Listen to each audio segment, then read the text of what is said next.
Welcome to James and Elena's English Chat, where we practice real English one conversation at a time. I am so happy to be here today. Exactly. Hello, everyone. I hope you're feeling cozy today. I'm sitting here with a warm cup of tea, just watching the rain against the window. It's very peaceful. I wish I was that calm. My morning was a bit more energetic. My dog decided that 5 a.m. was the perfect time to play hide and seek with my socks. So I'm on my third cup of coffee right now. But I'm excited. Today we are talking about something very important: goals and dreams. That's a wonderful topic. And before we dive in, a quick reminder for our friends listening. This show is designed for B1 and B2 learners. That means we'll speak naturally, but we'll keep things clear. If you don't catch every word, that's totally okay. Just relax and listen to the flow of the conversation. Definitely. Don't worry about being perfect. I'm certainly not. So, Alina, what's the roadmap for today? What can our listeners expect? Well, first, we're going to talk about our own goals in our real lives, the big things and the small things we want to figure out this year. While we chat, I want you to listen for some natural phrasal verbs we use when talking about the future. And at the end, as always, we'll visit Elena's vocabulary corner to review the best phrases from the episode so you can start using them too. I love the vocabulary corner. It's so helpful. Oh, and before we really start out, could I ask you for a tiny favor? If you enjoy learning with us, please like and subscribe to the podcast. It's a small thing, but it really helps us keep making these free episodes for you. It really does, and we appreciate it so much. So James, let's get into it. You mentioned goals. Are you the type of person who wakes up and immediately starts working on a big dream, or do you need a bit of time to get used to the day first? Oh, I definitely need time. I am not a morning person at all. Usually I run into a wall if I try to do anything difficult before 10 a.m. My wife is the opposite. She's already finished her to-do list while I'm still trying to catch up with my own thoughts. I feel you. My husband is the same way. He's very quiet in the morning, just watching the birds in the garden while I'm already planning my week. But I think having big hopes for the future is what keeps us going, right? How about you, listening at home? Do you have a big dream you're thinking about today? That's a great question. I think for a lot of people, learning English is that big dream. But sometimes it feels so far away. You know, you see these people on the internet who speak 5 languages and you just feel, well, a bit lazy. I know exactly what you mean. We are so hard on ourselves as adults. But think back to when we were kids. We didn't worry about being good at things, did we? We just dreamed. It was like a full-time job. Exactly. I remember my astronaut phase so clearly. I spent weeks trying to figure out how to build a rocket in the backyard using old moving boxes and duct tape. My neighbor probably thought I was a bit strange, running around with a silver colander on my head as a helmet. A colander. That's brilliant. At least you were safe from any space rain. I was much more focused on sugar. I had this big dream of owning a bakery, but it had to be a rainbow bakery. I wanted a bright yellow door and everything inside, the bread, the cookies, even the floor, to be different colors. That sounds like a lot of food coloring. My wife would have loved that. She has such a sweet tooth. Did you actually try to bake anything back then, or was it all just a dream? Oh, I tried. I once made cookies that were so hard my dad said we could use them to fix the path in the garden. My cat actually ran away when I tried to give him a crumb. But the best part was that I didn't care. I just looked forward to the next time I could mess up the kitchen. That's the magic of it, isn't it? Back then, we didn't have to catch up with anyone else's expectations. Everything felt possible. Why do you think we lose that feeling as we get older? I think we just get used to reality. We start worrying about bills, schedules, and what other people think. We run into real life, and it pushes the dreams to the side. We become sensible, which is actually a bit boring, don't you think? Definitely boring. I still remember the day I realized I'd probably never go to the moon. It was when I realized I was actually quite bad at math. I couldn't figure out the simplest equations, and I thought, well, maybe I'll just stay on Earth for now. It's a bit sad when that happens, but I think it's important to keep a little bit of that kid inside us. How about you, listening at home? Do you remember your first big dream? Maybe you wanted to be a pilot, or a famous singer, or even a professional dinosaur hunter. Take a second to remember that feeling of magic. It's never too late to start dreaming again, even if it's just a small thing. I might not be an astronaut, but I still love looking at the stars when I take my dog out for his late-night walk. It's my little way of staying connected to that kid in the cardboard box. I love that. Keeping that spark alive is so important. You know, I actually tried to bring my bakery dream back to life a few years ago, but instead of a rainbow shop with a yellow door, I just wanted to learn how to make one perfect loaf of sourdough bread. Sourdough. That sounds really complicated. My wife tried that once, and our kitchen ended up looking like a flower bomb went off. It was everywhere, on the floor, on the dog, even in my coffee. Exactly. I thought it would be so romantic, me in a cute apron, the smell of fresh bread through the house, but the reality was much messier. I had to figure out how to keep this starter alive. It felt like having another pet in the house, honestly. Oh, I've heard about those. People give them names and talk to them, right? Did you name yours?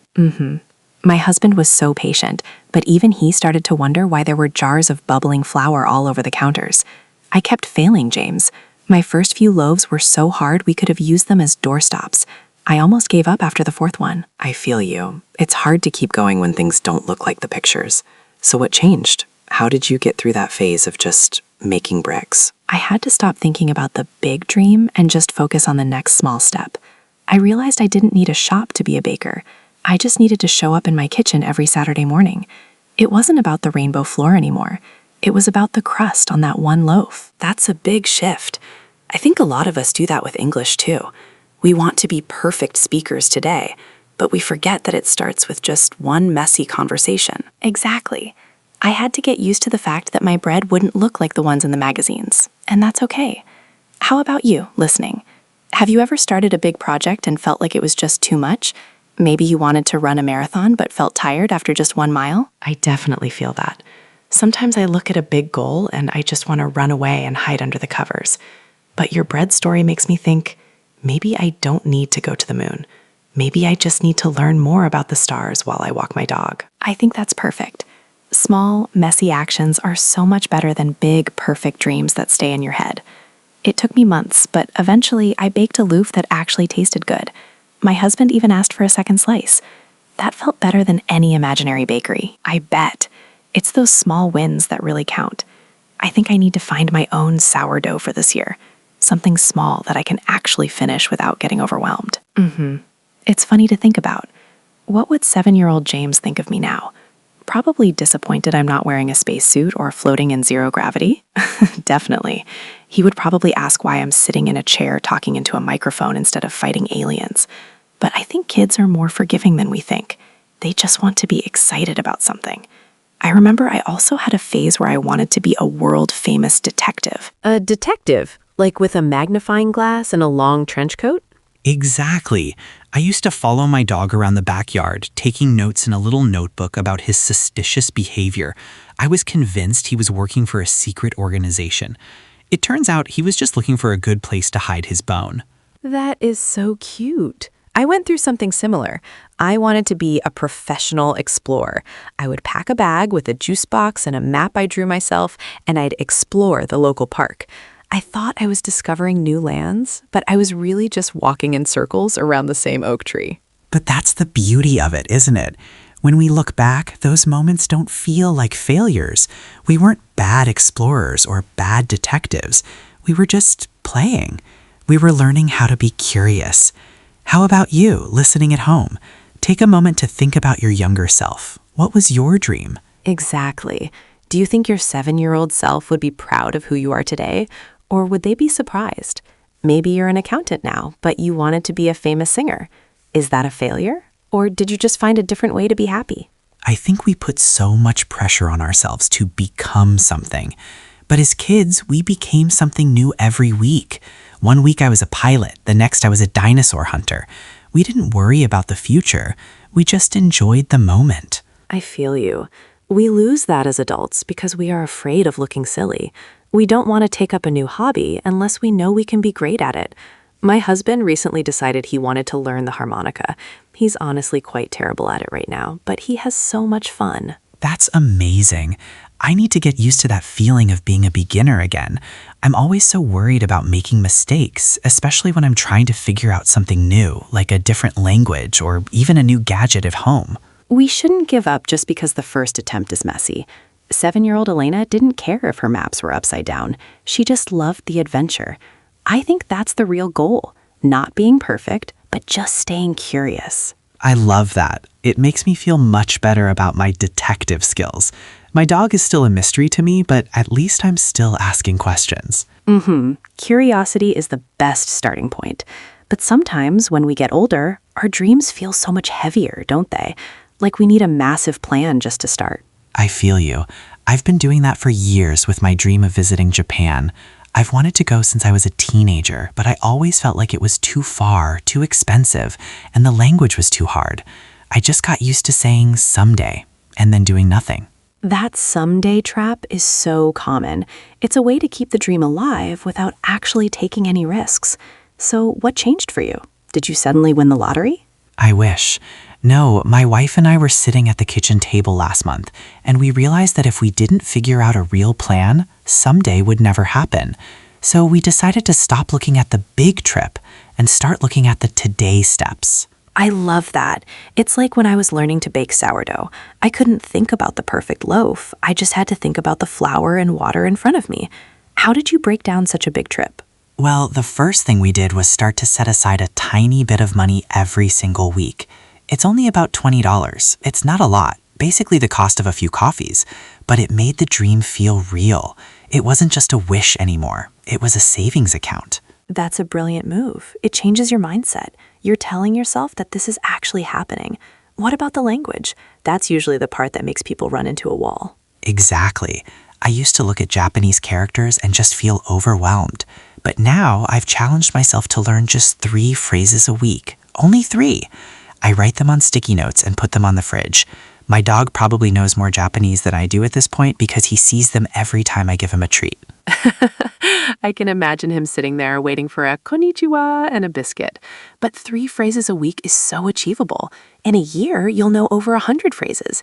That's more than enough to find a bathroom or order a delicious bowl of ramen. Exactly. I don't need to be perfect. I just want to be able to say thank you and this is delicious. How about you, listening at home? Do you have a someday dream that you could break down into a today step? Maybe it's just 5 minutes of English a day, or saving a few coins in a jar. That's the secret, isn't it? We spend so much time waiting for the perfect moment to start, but the perfect moment is usually just a Tuesday morning in your kitchen with a sticky note.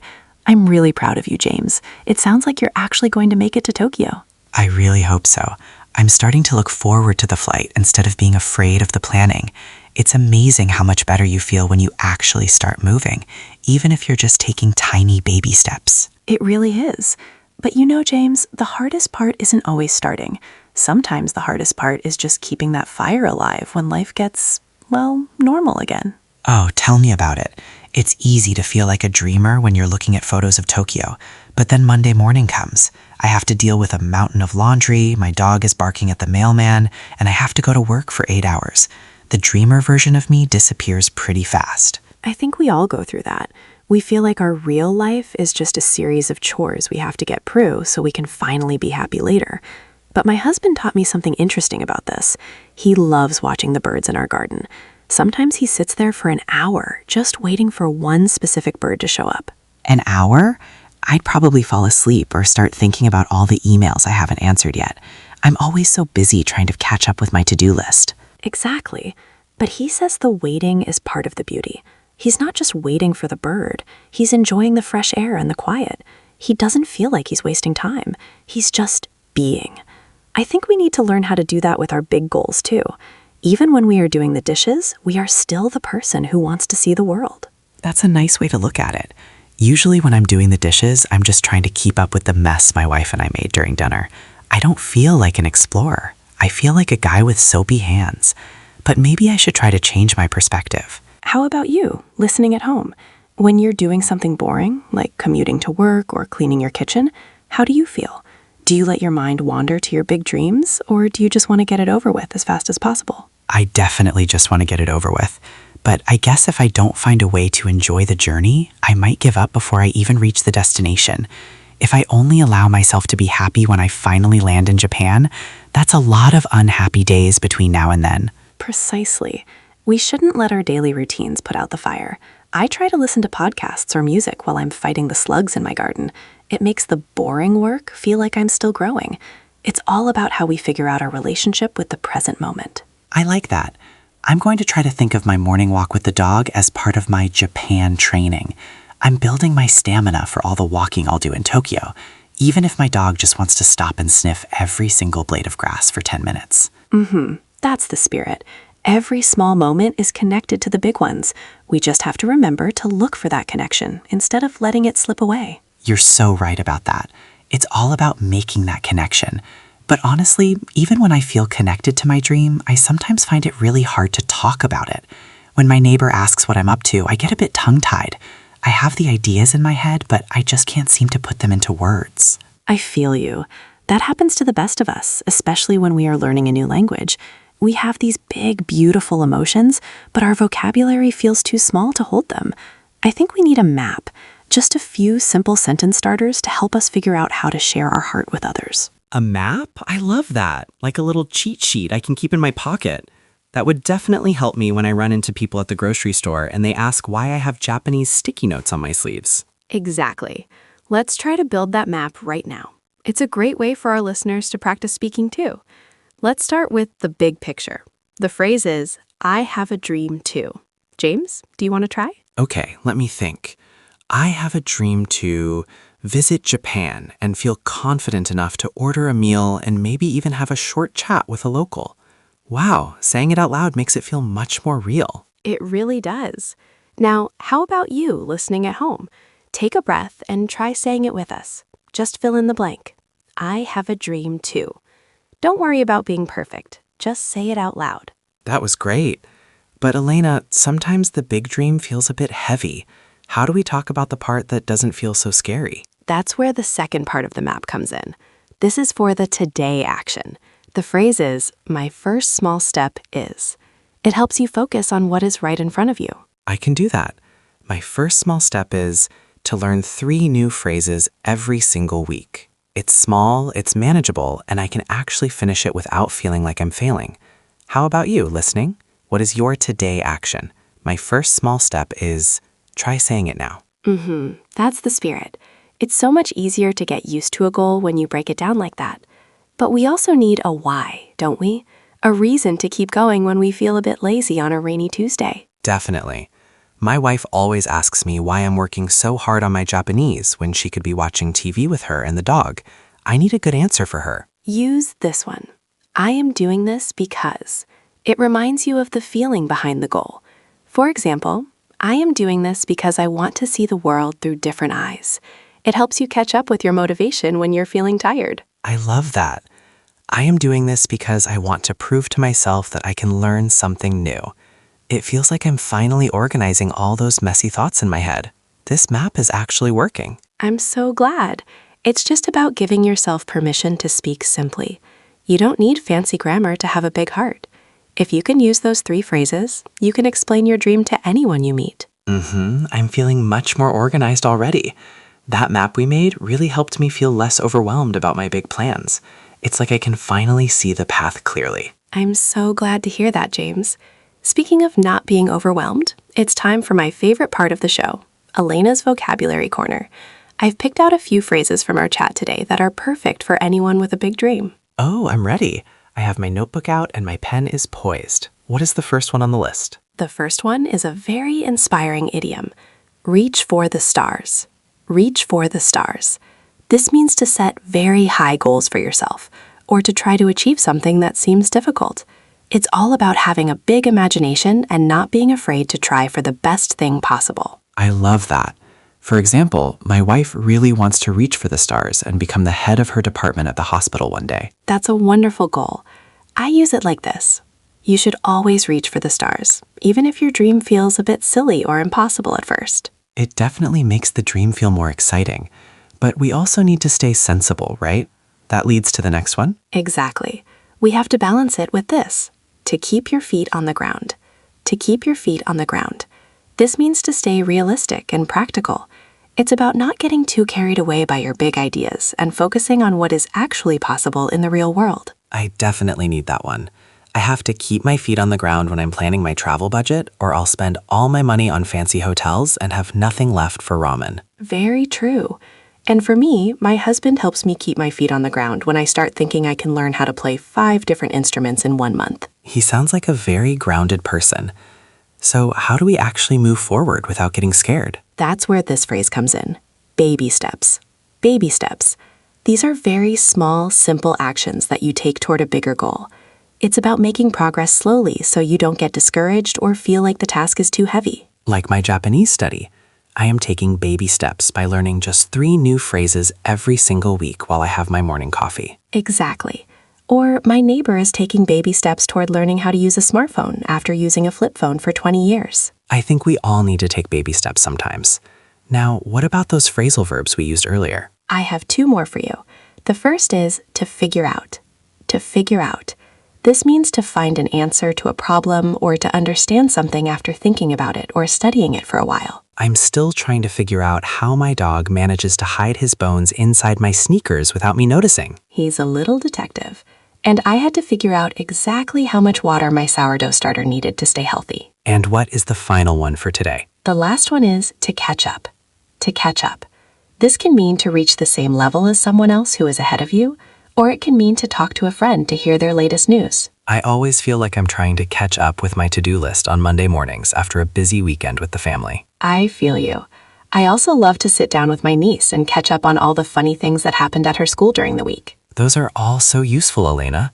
I feel like I have a much better toolkit now for talking about my goals and my trip to Japan. It really helps to have a plan. But before we finish for today, we want to give you a little bit of homework. Don't worry, there's no grade. We just want to hear from you. I love this part. It's so nice to hear from everyone. So what is the task for this week, Elena? It's very simple. We want you to share one small goal, just one baby step, that you want to take in the next 7 days. It could be about English, or it could be about something totally different, like cooking or exercise. Exactly. You don't have to reach for the stars right away. Just tell us one thing you want to finish. For me, my goal is to finally figure out how to use that new coffee machine my wife bought. It has so many buttons, and I've been a bit scared to try it. You can do it, James. I believe in you. My small goal is to spend 20 minutes on Sunday afternoon just sitting in my garden with a cup of tea. I've been so busy trying to catch up with work that I've forgotten to just enjoy the fresh air. That sounds peaceful. I usually run into a lot of chores on Sundays, but maybe I should try that too. So how about you listening at home? What is your small step for this week? Write it in the comments. We love reading about your lives. We really do. It reminds us that we are all in this together, just trying to learn and grow. And remember, it's okay if it's messy at first. You'll get used to it the more you try. Every big dream starts with a single imperfect step. Thank you so much for joining us today. This conversation really made my day. Mine too, James. Thank you everyone for listening. We hope you feel a little more inspired to go after your own dreams, no matter how big or small they are. Until next time, keep practicing and keep dreaming. Goodbye. Goodbye, everyone. Take care.